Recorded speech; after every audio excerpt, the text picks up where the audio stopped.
Hi everyone, this is Yana and I'm excited to share a quick video featuring SSS January 2016 Card Kit. It's filled with purples, blues, and grays. Lovely colors and perfect for Frosty Winter. My card is also going to include some die cutting using dies from Simon that are not a part of the kit. Those are from other Simon's releases. I'm going to be using the snowflake border, the wavy scallop border dies. I've discovered that these two dies match and that always makes things super easy. I'll also be using a few hearts from the Send My Love die set from Simon and also my all-time favorite stitched rectangle die.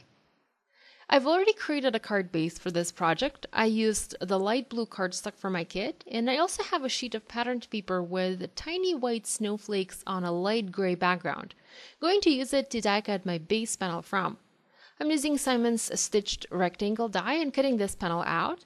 I love that it adds that nice faux stitched edge to the die cut. I think it makes the die cut look complete.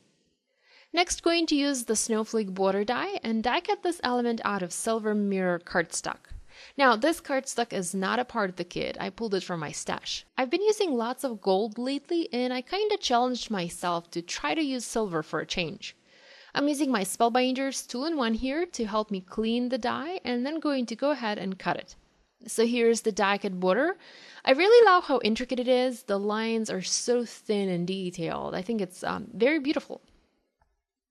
Next, I went to layer another panel on top of my snowflake border and I want to use the tiny scalloped border from Simon, the smallest one. I'm not cutting these dies apart, I'm not separating them, I'm going to keep them together as I only need the bottom die for this project. I'm going to cut this piece out of white cardstock and there we go. Here's the border piece all nice and cut. I'm going to remove the top two pieces and now I have a nice white panel with a beautiful scalloped border on top. And that border has some of that faux stitching which goes nicely with my base panel. I'm going to use my Scrapbook Adhesives dual tip glue pen and will add just a tiny amount of adhesive to the bottom part of this die cut, not adding any to the snowflakes. I'm going to go ahead and place it on my gray panel and adhere it in place. Now, I rarely like to use liquid glue and to tell the truth, I always try to avoid using it, but since the snowflake die is so detailed, there's no way I would have been able to adhere it using a tape runner, and I didn't want to use adhesive sheets either.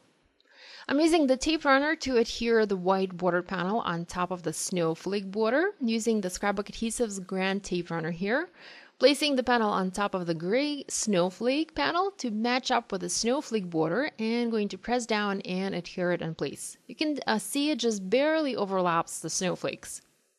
Now I'm going to put my stitched rectangle die back in place, and by the way, it fell in place just like a piece of puzzle, nice and snug. I'm going to tape it just, as a precaution and send it through my platinum machine to cut. My table is super messy today and the machine is on the floor, so that's why I'm not showing you any of the die cutting in this video. And voila! Nice and easy, my perfect base panel with additional die cut layers is nice and ready. Now I got a little bit of dirt on my white panel from the cutting plate. I'm not sure if you can see it on camera, but I could see it and it was kind of bugging me. So I grabbed a pencil eraser and just erased all of the dirt on my project. I was rather surprised as how easy it was to do. I'm not sure if it had anything to do with the eraser I used or not, but I was able to clean it in no time. So the idea for this card is to have a couple adorable animals sit on my white panel there. I'm going to use these, dogs or cats. I have no idea, let's just call them critters. So I'm going to use two critters and first stick them together a little bit at an angle to make it look like they're jumping or leaning towards each other. And going to add some thin foam adhesive to the back to pop them up. Scrapbook Adhesive has these thin 3D foam adhesive squares, and this is what I'm using to mount these. I usually use the regular foam adhesive, but once in a while I also like to use the thin ones to add a bit, but not as much dimension to my project. I've also die cut a few hearts out of silver glitter tape from my kit. I used the mailbox die, or rather just the hearts part from the mailbox die to die cut the hearts. This glitter tape is self-adhesive, so it was kind of nice to cut the shapes out and have instant stickers. I wasn't quite sure what to do with the card next, so I decided I would make a sentiment and see how it goes from there. I used the stamp set included in the kit and heat embossed a simple Sending Flowers of Love sentiment in silver embossing powder. I used my anti-static powder pouch to prep the paper and make my embossing nice and clean. Inked up the stamp using Versamark ink. This is clear, sticky ink, perfect for heat embossing, and stamped my sentiment onto the strip of white cardstock. Added Hero Art silver embossing powder on top and heat set that with my heat tool.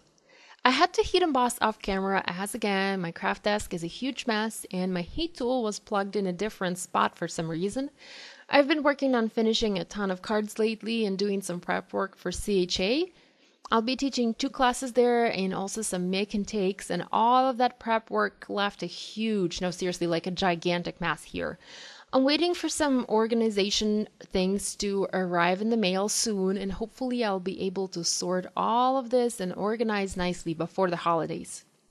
So let's go back to the card. I'm going to use my tape runner again and adhere my sentiment strip onto the glitter tape.